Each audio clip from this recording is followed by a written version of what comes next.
Y'all, I'm loving coming into this. Every time that I come in, I get to see my wife over there rocking back and forth like, come on, everything new, new, new. But hello, y'all. This is WFTB 104.1 Tab Nashville Gospel Radio, also being recorded, Sacrificial Conversations. And family, it is so good to have you all this evening, tonight, you all. Monica, is great to be on again. Once again, Yes, this is another great occasion on tonight. We had our first couples edition to our podcast this weekend. On Saturday, it was wonderful, wonderful. We had two couples, and it was fun, food, and fellowship, guys. It was awesome. We had Chef Alicia Johnson to come in, and her daughter Geraldine, and y'all, we ate stuffed salmon that had shrimp on top, potatoes. Was it called roux vegetables? Roux vegetables. Yes, he touched us on to something different. Oh my goodness, we had an awesome salad. She made a sour cream pound cake with a lemon drizzle. Yes. So y'all, when I tell you, but it was really a blessing to actually engage with two other couples to hear their history, their testimony, their vision for 2026. So y'all, it was a blessing. So that's why we want you all to subscribe to Sacrificial Conversations, because we're not doing this thing just to be doing it. First of all, it was God sent, God ordained. That's number one. And then the second part of it is that we want to help marriages, couples that's probably engaged. So we're here to actually help. And so that's kind of our assignment. One of our assignments while we're on this side is to minister to couples. And so once a month, and we aiming it towards the end of the month, we'll have different couples talking about just different things. So we want you to subscribe. It's very important to hit that button so that you don't miss out on anything that we're doing. Just like tonight, DeMarco does a great job about releasing little snippets. And so subscribe, tell others, and let them, join in so that you don't miss out on some positive stuff. And there's a lot of things out there on social media that's not positive, but this one thing, the Teddy and Monica Show and Sacrificial Conversations, we are putting positive out in the atmosphere. It's too much negative, and you all know if you watch the news, everything else. We want to put positive information out there, something that's going to hopefully give you some wisdom, and then once again, our Father to get that glory, because once again, it's all about Him and not about us. Yes, ma'am. So tonight, you all, I am excited, y'all. We're spotlighting a woman who represents purpose, perseverance, and power, not the kind that is loud, but the kind that is lasting, y'all. Amen. This, y'all, I ain't gonna put out who she is. I'm gonna do that at the end and let you know who she really is. But I've been watching this person on social media, and it's so bad. We should have connected way before this, you all. But we were able to finally connect. And when I tell you that she is doing some amazing things out here, y'all. I'm talking about. I'm gonna let you talk a little bit about your resume in 1 second, but y'all, this young lady is an entrepreneurial strategist. She's an author. She's a speaker. She's a bachelor in psychology. She has a bachelor's in psychology. Yes. And she was in the army. She's a veteran of the army, you all. But tonight I want to introduce you all to Miss Milicent. Doctor. Yeah, we got to put that on there. We got to put those titles on there, yes. So, Donna, how are you doing, first of all? This is so great to have you on our platform, on our radio show tonight. How are you doing? I want you to give us a small resume, because we want to talk to you. We got a lot of stuff to talk to you about, but let us know about your family or what you're doing and anything real. Give us something. It's so good to have you, though, young lady. Go ahead, man. Appreciate being here. I appreciate you all for just taking that time and letting me have an opportunity to be on the platform. It's amazing. About me, I am Milicent Driver. I am Milicent Yvette Chisholm Driver. So I am a Chisholm. Hey, come on now. And you let the cat out the bag. You let the cat out the bag. That's okay. That's okay. Spill the tea, Dr. Driver. You're right. And I am a veteran of the United States Army. I served in the Army and in the Illinois National Guard for 12 years. And I do have a bachelor's degree, and my bachelor's degree is in social services and sociology. And I have a master's degree in public and environmental affairs with a concentration in human services. And I also have another master's in human services, marriage, and family therapy, and an honorary doctorate of business and philosophy and entrepreneurship. Oh my goodness! As well. So that's a little bit about me. And also about me is that I am a wife. I've been married for 21 years, and I have 2 beautiful children. One is deceased. My daughter is 32, and she's married, and she has 3 lovely boys. So I have my grandchildren, my grandsons, and so I feel like those are a blessing for me since my son has passed away. He would have been 35 this year. Yes, his name is Christopher Brianna. So, and I am, most importantly, just a woman of God who believes in the word, who believes in the power of God, and who believes in his healing power. Yes. And his direction. Amazing. So, y'all, one thing that this young, she let the cat out the bag. She's a Chisholm, y'all. Yes. So I can go ahead and let you know this is family, y'all. And like I said, when I looked at what she was doing on social media, y'all, that's crazy. We family, and we connect through social media. That's not good. Milette, I promise you, I'm going to do better. We're going to bring you and your husband down here to do our couple segment as well. But y'all, she teaches women how to make money, but she also teaches women how to think differently.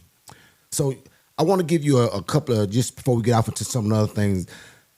What do you think about mindset transformation? What helped you to really have a transformation in your mindset to do the book, to do all the things that you're doing? I know the Army, being in that, probably disciplined you or put you in that, that space, but what actually gave you a transforming mindset to actually do a lot of these things that you're doing and be successful at it? Well, to be honest, and it's so crazy because a lot of the things that I'm doing now, when that mindset came after tragedy. So I had, before, the mindset I had was about the American dream: go to school, go to military, do the things that we're supposed to be successful. Okay. That's what I was doing. So I felt that was what I was supposed to do. I did those things, and I was working in my career. I was doing what I was doing. And I felt like, okay, I kind of arrived until tragedy struck.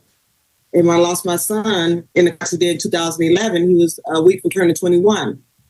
And after all of that, I just went downhill. And then I got to a certain place, ready to kind of go back out into the workforce, out into society, like a year after he passed. And I ended up being sick, and I ended up having multiple strokes, and then one landed me in the hospital. Wow. So then my whole world changed. Now, I lost my son the next year. I'm dealing with these strokes, and I'm dealing with not having the capacity cognitively to be able to go back to what I was doing, physically to be able to go back to what I was doing, and even the confidence to go back to what I was doing. And after you sit for so long and you're looking around, you didn't went to school, you didn't, served your country, you didn't did all the things you thought you were supposed to do, work in corporate America, just to sit at home now on Social Security, because of what you had experienced and what you went through.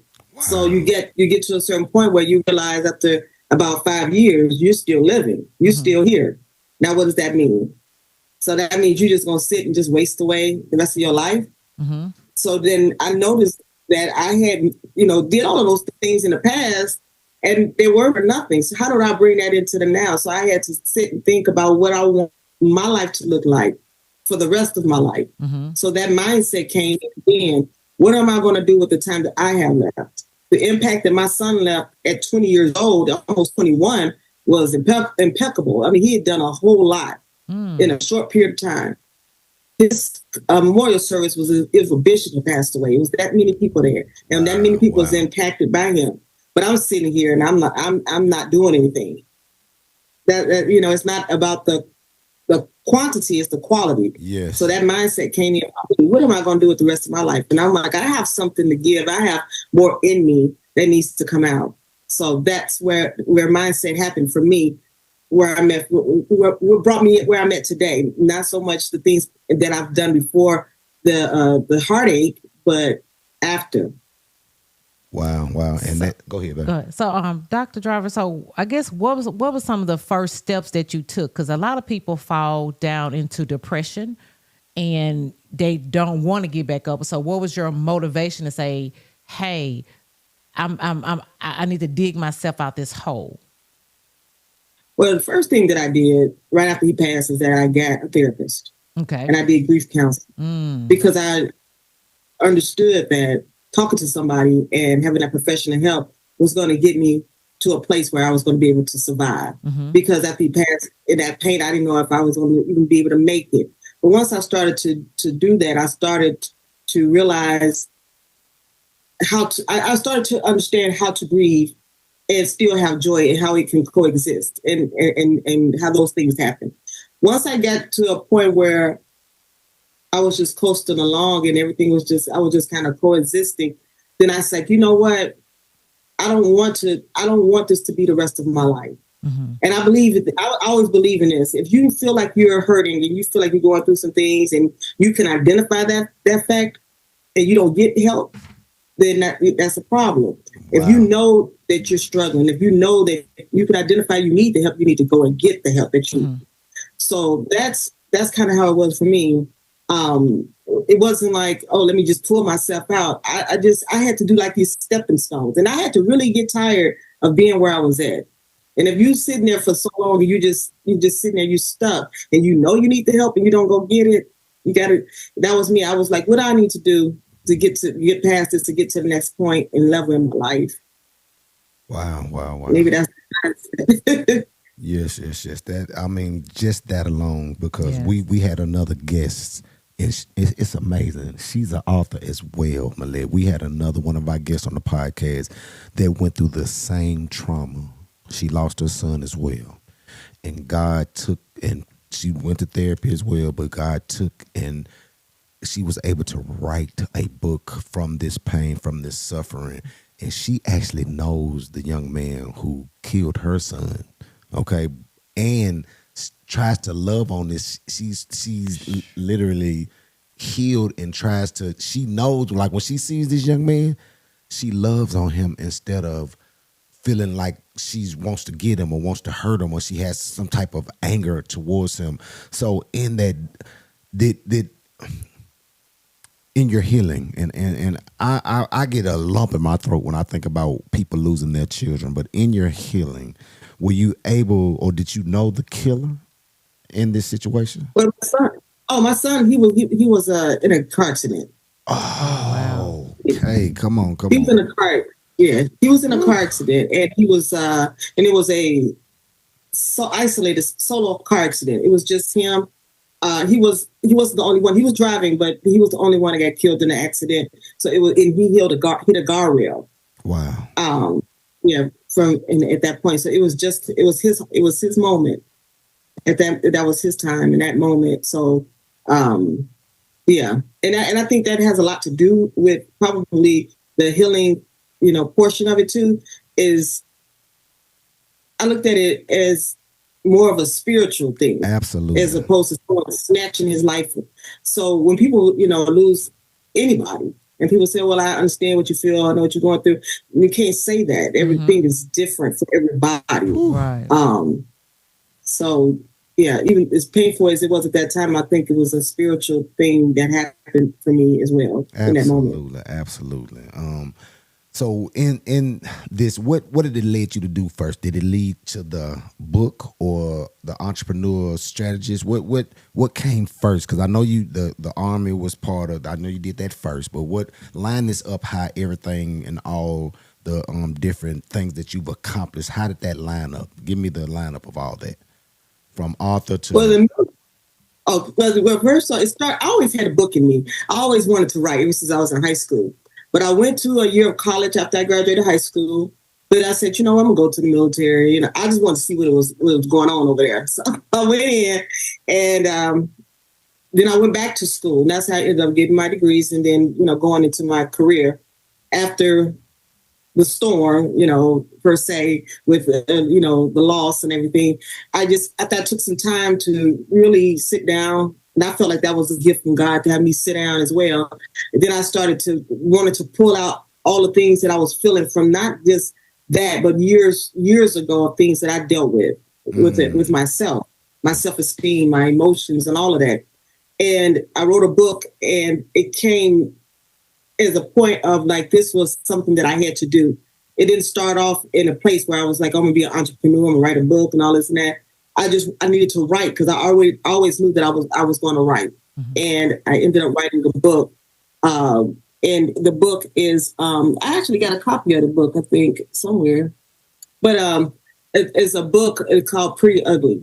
And it talked about how we walk around thinking that we're beautiful because we physically have taken care of ourselves. Mm-hmm. But we have not taken care of our emotions. We have not taken care of our spiritual being. We haven't our intellect, our self-esteem, our self-worth. All of those things are in the toilet. And we feel that we're okay because we physically look good. On the inside, we're dying. So that's kind of how it was for me. I was just showing up just to get through the moment, but I wanted to be healed. I wanted to be whole inside and out. So that's kind of how that book came about. But the inspiration behind the book was dealing with the emotional intelligence, with the grief and the depression and things that I went through with that. And it's kind of led to me writing that book. And after I wrote that book, then I started to talk about it. And I started now being invited on platforms to talk about it. So as I was beginning to go out and talk about not just the book, but now I'm talking about confidence and self-esteem, and we talking about the mindset, things like that. Then I went into learning about the business. I always wanted to be a coach, so I'm thinking, I'm a life coach. Mm-hmm. So not knowing that, to get real specific about these things. To make a long story short, I realized that helping women to create a financial future for themselves and entrepreneurship, and being able to rise out of the ashes and to do some things they probably never thought they could do became my quest. So I had to figure out how to tie all of that in into where I'm at today. So that's kind of how it was. I hope I didn't confuse you. No. I kind of ripped down here around. So for the females, the financial part of it, do you have a group? Is it like an organization? Do you just go out and speak in regards to the finance for the women? Well, what I do is I do go out and speak. I just work with, I don't have a particular group. I just offer the services. So right now what my services entail is like a done-for-you branding services. So I look at women and I see where they are as far as their goals and desires as far as entrepreneurship, their whatever their goal is for their business. Mm-hmm. Where are they with this goal? What do like an audit. If they're just beginning, we got to figure out how to get you from A to K, and get all these things in place so that you are, appropriately, launching and, placing your business for success. Then I work with women who already have a business and look at where they are. Then I kind of do a deep dive audit to see where they are, what they may need in order for their business to be more, I guess, their brand, to really get their branding seen, to get them, I guess, more, I say always Googlish. If somebody was to go out and find, how can they find you? How can they, what would they see when you show up on their, on their page, or you show up when they Google you? What would you look like? What are you doing? Why would they want your services? Things like that. So I look at the website. I look at their social media. I look at, how their business is structured. So all those things play a big role into going into any kind of finance, getting any kind of loans or any kind of grants and things like that. So I just look at the whole part of the business. And I also have a coaching program, and that's the part of it where I would kind of coach women who want to do what I do. Basically how to establish themselves as a coach, how to understand all of the different things you would go along with branding, if as far as like how to do an audit. If someone comes to you and they want you to audit their business, how would you go about looking at that and dissecting through the business to make sure that their business is viable? And if it's not where it should be, how do you get them to that point? And if they want to coach as well. So it's basically how I do. So it's not a particular group that I have. It's just the services that I offer. Now, if someone, I've had people who wants to just do book coaching, they just want to have their book and we got a book to brand. They just want to be able to use their book for, to turn it into their brand, which you can do that as well. We have people who have written a book, for example, on wisdom, leadership. How do they turn that into a business? So it go through the different steps. And some of the steps that we go through are like superficial things, like getting your, whether you should get an LLC or you have to make sure you got your EIN number, making sure that you have your business, your business banking, your business, email address and your business address, your business phone number, all those different things, your logos, your cards, your postcards, whatever you're going to do. Those things, that's a part of it. But then I get into what is that you really do? What is your niche? Who is your audience? What are your services? How to narrow down those services to get them the best results for what they're trying to do. So that's kind of how I work. So I work with someone based on those things, but based on when they come to me, they may have different needs at that particular time. But once I do like an audit of where they are, then I'm able to see what it is that they need from me. Okay. But I did think about actually doing a group where I would have them a part of the group and I will give them the certain tools as a part of their group on a rotating basis. Some of it, that I would give out would be enhancing what they have. Some of it may be new information and some of it they may already known about it, but I'm not quite sure if I want to go in that direction just yet, but I'm still working and focusing on really working with someone one-on-one and really giving them the attention they need for their particular business. Because everybody is different. They have different needs. And I'm even working with someone now with a non-for-profit. So that's something that's kind of different for me, a non-for-profit. Yeah. That's sweet. How do you do all this and grow without getting burnt out? What is your tools or things that you use not to get burnt out in doing all the things that you are doing right now? Or is it because you're an empty nester? Talk to us. Tell us what's going on in life right now. Oh, burnt out. I think everybody, has to step away, from what they're doing sometimes and just kind of clear their mind. For me, I step away, often to clear my mind because of I won't say the aftermath of the strokes and everything, but sometimes if it's a lot coming at me at one time, I just can't. So I have to pace myself. So when I feel like I'm getting burnt out, then I try to just go and just do something fun. Or I just say, you know what, for the next couple of days, I'm about to just watch nothing but some movies and, just chill out and relax and, have a, me time. But another thing, which sounds crazy, what I do, to keep myself from getting burnt out, I like to create. Mm-hmm. So I just go and start creating something. I may create an ebook, or I may work on a planner or a journal or something fun that I might want to do and see if I can turn that into something, in as far as a piece of merchandise or something like that. But just kind of using those things, abilities, in a creative way. So that's kind of weird because that's work, but for me, it's kind of relaxing. So I just do that instead of getting burnt out. But I will say this. I think being burnt out for me is probably overrated because this is all I do. I'm not working a full-time job, like I'm just going out. So this is what I do. So I can pace myself, and when you enjoy what you do, it's not, you don't get burnt out as easy or as quick.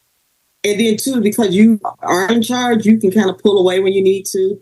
But I mean, I don't deal with that a whole lot because I enjoy what I do, and I kind of think it's fun to be creative and get in there and get to work. But burnt out, that's about it. That's the extent of it for me. Wow. It sounds like you do a lot, because I'm thinking like, okay, how does she do all those things and still be a wife, a mother to your daughter, and a grandmother to your grandkids, and then have some me time for yourself? And the husband. Don't leave the husband. And don't let me leave out the duties of the house. Do you know what I'm saying? So that it seems like, because you named a lot of things just in your business, but then you still got your life with your family. And of course, you got some friends. Of course, you got some church. You got things to do at church. So to me, that's a lot. So, how do you balance all of that? Good question. Because I know you. Well, I will say this. Go ahead. I'll give you an example. Like, I was with some friends yesterday, and I was doing some work, and I think the couple of times that I did talk to you, I was with some friends, and I had my computer with me. I had to apologize. Y'all, I got a few things I just need to do. Then, we get back to, us hanging out, but let me do this real quick. And I was at their place, so I took my stuff with me. That's not fair, I know, but that's what I did. I was just at my daughter's. She stays 2 hours away for the weekend. I took my computers and everything down with me. So when she was asleep and her husband was asleep and the boys were probably in the bed, I kind of poured out things and kind of looked around at some things to do. But I take my stuff with me, all the time. Even if, I have company here, I may sneak away and say, hey, I got something I got to do real quick. But I just kind of sneak stuff in there, here and there. But you know what? I've been doing it for a while that I never even realized that maybe I am, interfering with that time that I should be giving to others or to my daughter or my grandkids or even my husband. But I'm, it's a habit now. So I never really realized that I probably am not like balancing it like I should. Maybe I don't know, but that's how it worked for me. I just kind of get in where I fit in. Let me ask you this: as a woman and a veteran in the Army, how many years did you serve? First of all, 12. You served 12 years. Okay, so is that, you feel like that helped you with your discipline, your structure, your accountability? Did the Army do that for you? You feel like something else did that for you? No, the Army. So the Army, it changed your whole way of thinking. You don't think it will. It's unconscious. Like, I can leave the house. If I leave the house and I got to be somewhere like 1:00, and if it's 15 minutes away, then I can get there, with a minute to spare in 15 minutes, because that's how my timing is. I'm so disciplined to that. Because I used to have to be in formation at a certain time. I knew what time to leave and what time to position myself to get where I need to go. So those are the things you learn. It's like that discipline that's in you. It's hard for you to just get away from all of that. So, and then you work by hours, like from 1 to 2. Then this is all I'm gonna focus on. Or even like when it comes to households, if I have to do the dishes, I'll say, you know what? At noon, I'm gonna do the dishes. I got till noon to 1 to clean this whole kitchen to get it like I want. Then I got to go on to something else. So I do that, by hour or whatever. So that's kind of how I function. I guess I never really realized it until I'm saying it out loud.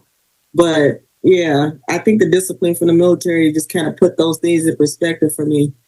That's awesome. You got something? So I was going to say, so that makes, I guess, each one of these tasks that you've been, I'm going to say, gifted, it helps in each one of those areas, because it seems like you got everything under control. I know no one's perfect, but just listen to you is everything is, and I'm gonna steal you a little tip, because I'm like, okay, just take things with you. Yes. And just try to work on a little bit at a time. Because a lot of people say you have an elephant and you got to chop away a little bit. So it sounds like that's what you do. You just chop a little bit at a time. And then that's how you get a lot of your things accomplished. Yeah. And yeah, especially if I'm writing and I'm working on something, because especially when I'm writing on someone else's project, because I have deadlines for that. So if I feel like if I want to hang out a little bit, then I just say, let me work on this for just a little bit. I can talk and I'm working. And that way, at least I'm getting something done. And then I could go on and finish fellowshipping or whatever it is that I'm doing. But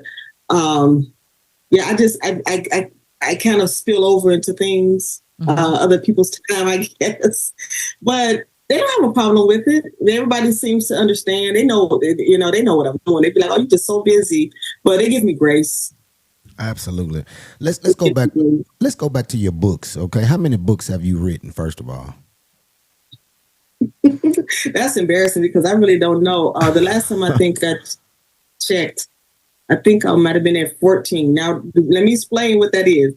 I have 3 books that I've written myself, and I'm working on one now. So that'd be 4 for me. But I've been a part of anthologies, so those are just collaborations. So that's a little different. But as an author, my name is on all of these books, so that's why I get the count of it. But the 4, that's just my books that I've written for myself throughout these last, I'd say about 4 years. There's been 4 books for myself. Can you give us the titles and just a little bit about what they're about? Just a little snippet. So a little bit like Pretty Ugly. Okay, that was strategies to embracing your inner beauty. Not just focusing on your outer. But let's work on the inner beauty. Yes. The intellect, emotions, the spiritual, the cognitive, all of those different things. Then it's a journal called the Self-Love Journal. So in the Self-Love Journal, I have affirmations in there. I have prompts on writing, thoughts, and there's different questions that I challenge the reader to read and to answer. So that kind of goes with Pretty Ugly because it was done at around the same time, but it's called the Self-Love Journal. Then I have a book called Magnetic Identity. So that kind of goes with my branding business. So I help women to develop magnetic brands. So like I say, looking at what they do, auditing their brands to see how we can get their brands up to par if they need that. But most of the time, we all can improve our brands. I'm constantly changing mine. So how to get that magnetic brand. So that's one book. And the book that I'm working on now is called Still I Bloom. This is about rising through which you felt like you just could not overcome and still blooming through all of those things. So whether it's heartache, whether it's financial, whether it's relationship, dismantling, whatever the case, it could be spiritual hurt, all of those things. Still I Bloom. That's the name of that book that I'm working on now.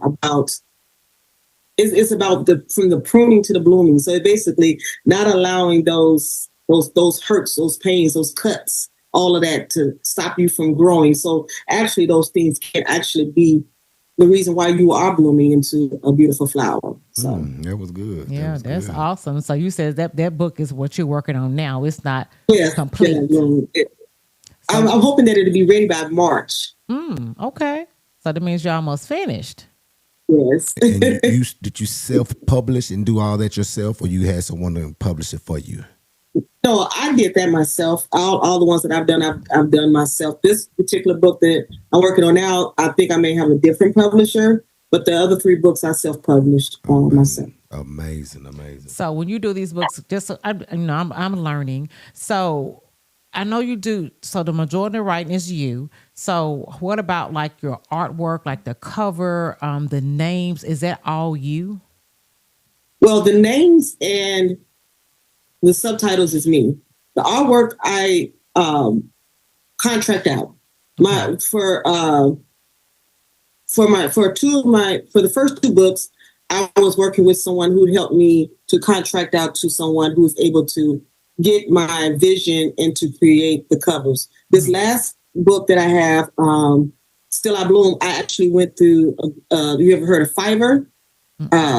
You can go through, it's like where you can contract out different services. Yeah. And they do covers, they do book formatting, some of them do book editing, book proof readings. They have different services like that, but they have other services too. They do so much. But I actually worked with a lady that did a lot of my graphics, and I asked her, I gave her my idea for the book cover and asked if you could create this cover based on what I'm giving you. And she created the perfect cover for me. So it's about really just tapping into all of the supports that are around you. I wish I did have the talent to do it all myself, but yeah, I had to get some help on some things. And when it comes to the graphics, I have to contract that out. Okay. So I mean, it's awesome. Like, whew, 4 books. That's amazing. Man, I'm still Yeah, trying to get this on one. first I book have, yet. yes, I have. I've gotten some. Don't do that.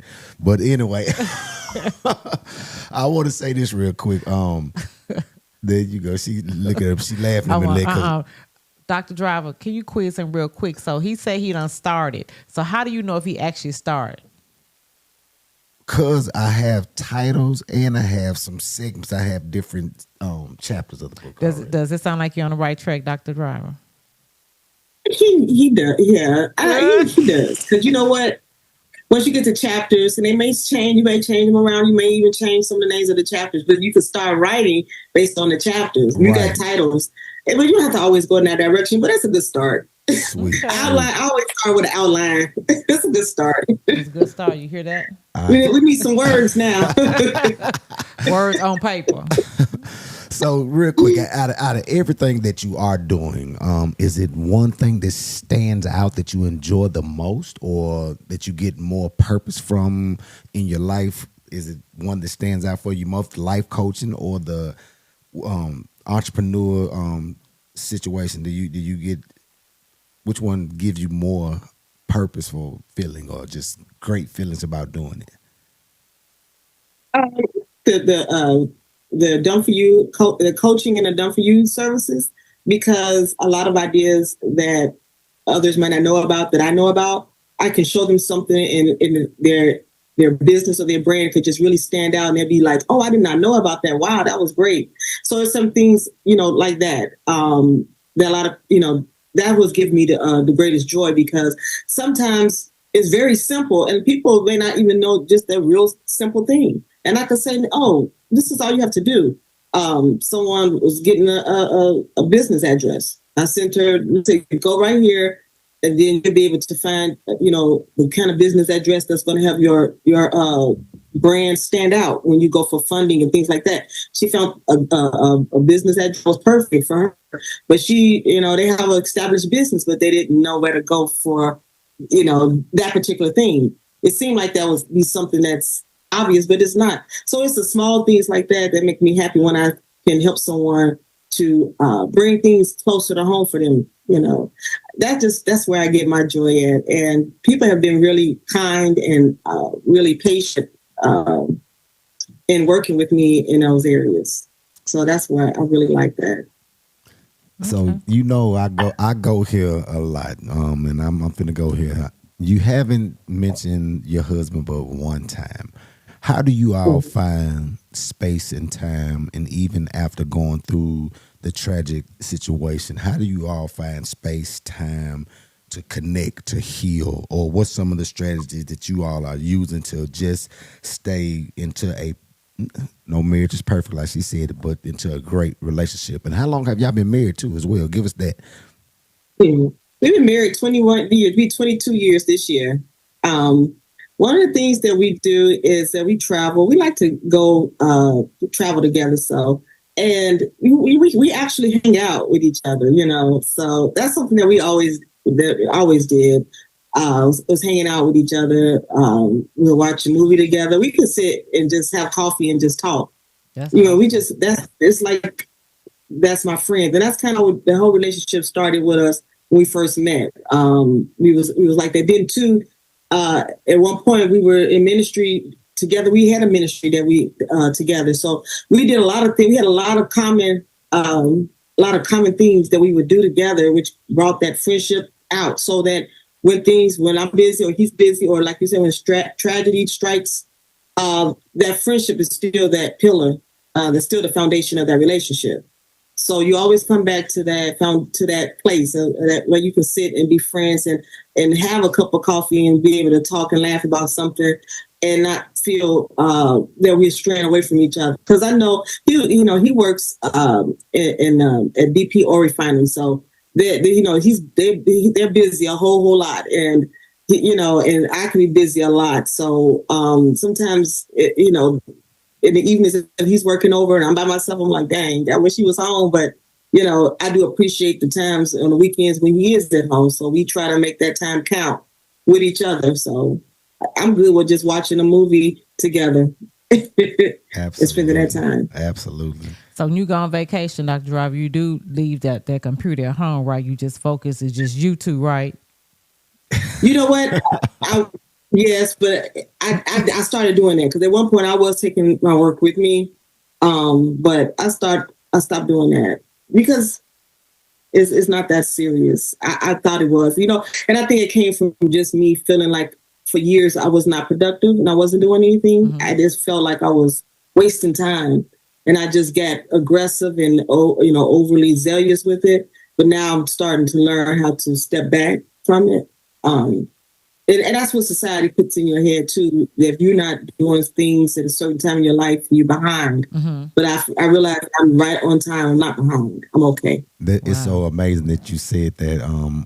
We had a bad storm up here, and it shut a lot of us down. Okay, and we had to shut off everything. Everything. We ain't had to shut off nothing. The Lord shut off a lot. Absolutely. Yes. So we was out without power for about 12 hours, but like you said, it took us away from everything that you deal with on a regular basis. Mm-hmm. So many people don't understand getting away from life's situations, life's journeys is so important. And I'm going to take a picture out of that page. We're going to try to take at least a day or so to just no social media, no nothing, and I'm really gonna try to do that going forward. Why you smiling? I was smiling because y'all when that electricity got, I was happy because I was like, because he likes social media. I don't, it's not my forte. So we didn't have any heat, so we had to be together. You know what I'm saying? So I told him about that scripture. I said, maybe ain't that scripture about where, it's two. It's better to have two than just one because, you can keep each other warm. So it just brought me back to that time in our life. So it was just us in this house, no electricity, we had to make do with food. So it made us survive together. And it made us think about people that are alone and didn't have anybody, and you're home with no lights, no food. You got food, but you can't cook it, right? So you survive by yourself. But when you have a helpmeet, at least I had him to talk to because you don't have a TV, you don't have a radio. We was trying to conserve our phones because we were possibly going to get a power bank, but that failed. So we just had each other and the Lord. You know what I'm saying? So when, we weren't talking, then we were praying, talking to the Lord, because that was a time to talk to him because we didn't know how long it was going to be out. We couldn't even get out of our house because we live on a hill. So it was icy. So, we was like, I was like, Lord, and I was more concerned about him because of, his diabetes. And, it was getting very, very cold. And so I was like, Lord, okay, now you got to come on with this heat, But, he showed me some tactics. We done some different things. But what I'm saying is, just to have that help meet is a blessing. Yes. So so I do believe in unplugging and just really having that downtime, not only with your spouse, but the Lord, because he wants our time and he wants to love on us as well. So and I was telling people, pull the positive out of the storm. Go and get all your gadgets back, but just give him that time that's due him. Because I was talking to my coworkers today. I said, we are in this society today where God is not pleased. It kind of remind me of in the Bible where people just doing any and everything. And God and the Lord was so upset.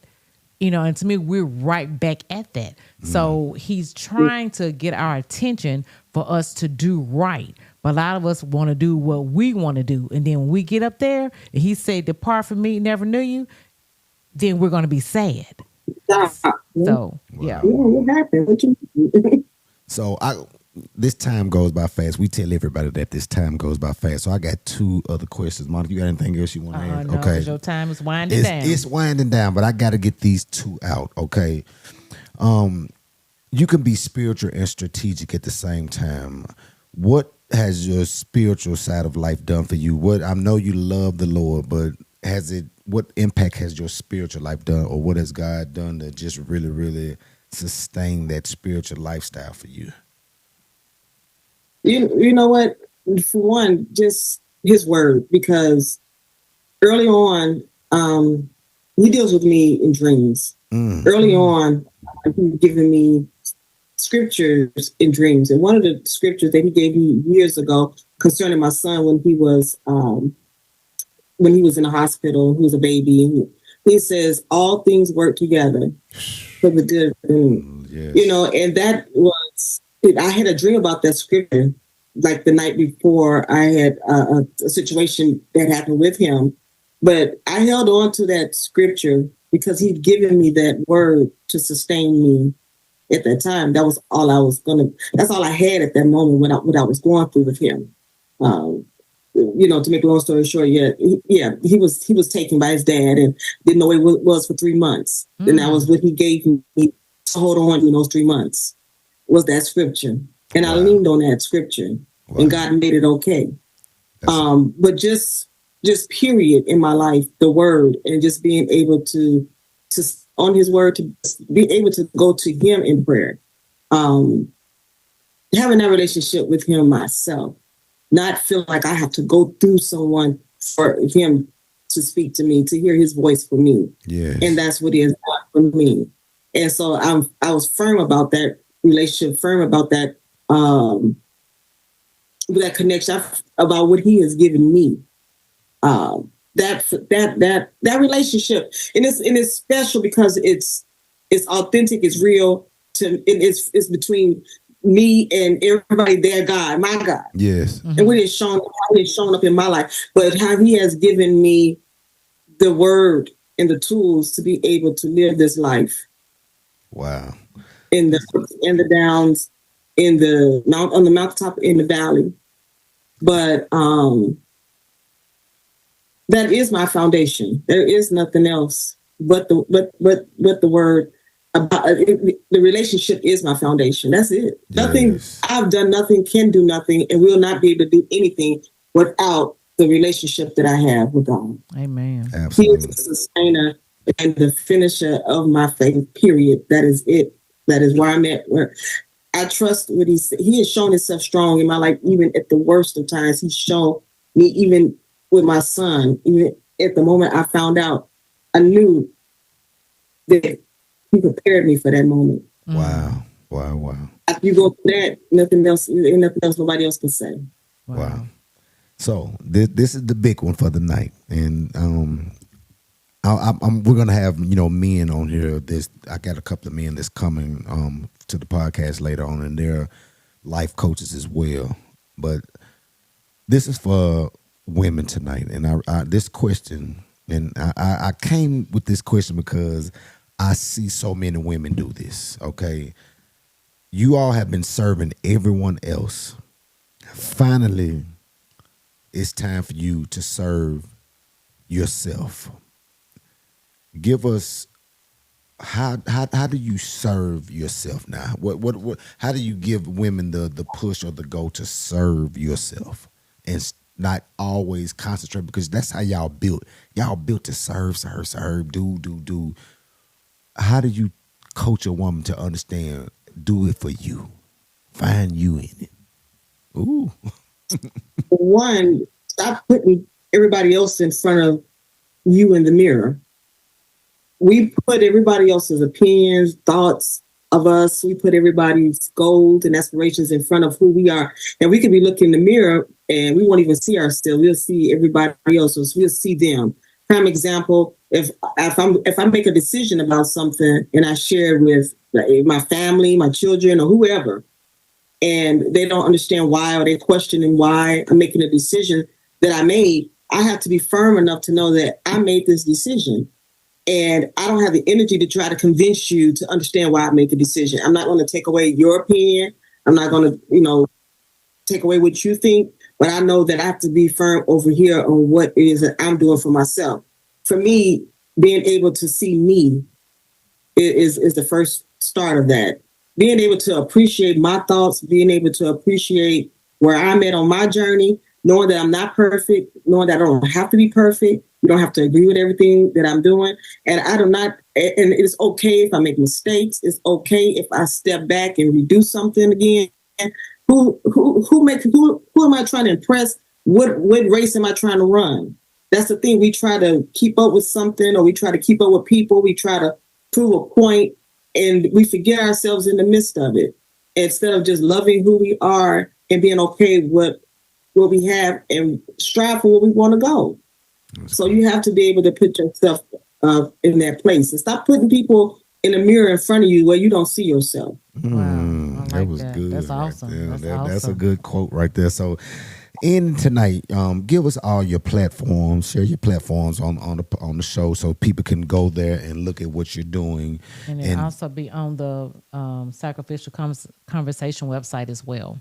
And then give us a closing remark on tonight, on anything you want to say to our listeners, our platform people, anything you want to give them that could stick with their mindset or give them something that can heal or anything. So platforms first, then give us your closing statement. Well, you can reach me on Facebook at Milicent, the Business Strategist, and also under Milicent Driver. On Instagram is Dr. Milicent Driver.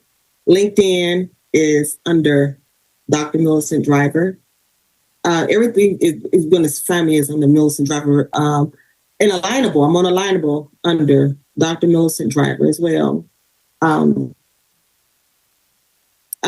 think Milicent Driver for TikTok, but I don't really get on TikTok that much. I know it is a platform a lot of people. I have been on TikTok. May be able to go back on TikTok, but that's Milicent Driver is my TikTok. My name on TikTok. So, and my website is www.milicentthebusinessstrategist.com. There you'll be able to find my books, my apparel line, the things that I have, and a little bit about me, and some other things are going to be coming soon on there. What I would say, and one of the things that I stand on is this statement, and it's a statement that I have on apparel as well called "Faith is my strategy." So by me being Milicent, the business strategist, I love to talk about faith. That was something when I was younger that always stood out to me. Faith, and I remember praying, saying, "Lord, and increased my faith," and he sure did. He tested me in ways where I couldn't do anything but stand on his word, and that increased my faith. But faith is my strategy. So when I'm working with someone, I'm not going just solely off of me in what I know and what I think I'm just by faith and just by God's perfect assignment for someone with me. So faith is my strategy, and that is how I move, and that is how I work, and that has been my foundation for now 15 years. I think it'll be 15 years since my son passed, and I just always go by that as my awakening moment for where I am today. So faith is my strategy, and again, my foundation is the Word of God. So that is the best closing remark that I can give for myself. Absolutely, y'all. I'm going to leave you all with this. You can be gentle and powerful. You can be healing and winning at the same time. I pray that you all enjoyed tonight's episode. Milicent, darling, I have enjoyed you. Family, yes. I have enjoyed you. We will be connecting and doing more things. Thank you so much for tonight, you all. We have been listening to WFTB 104.1, Tab Nashville Gospel Radio, live, Black-owned, African-American radio station, y'all. I throw that out there just to let you know that God is amazing, and the sky's the limit. Y'all go out there and be the best thing that you can. Milette, we love you. You be blessed, and have a blessed evening, you all. Thank you so much.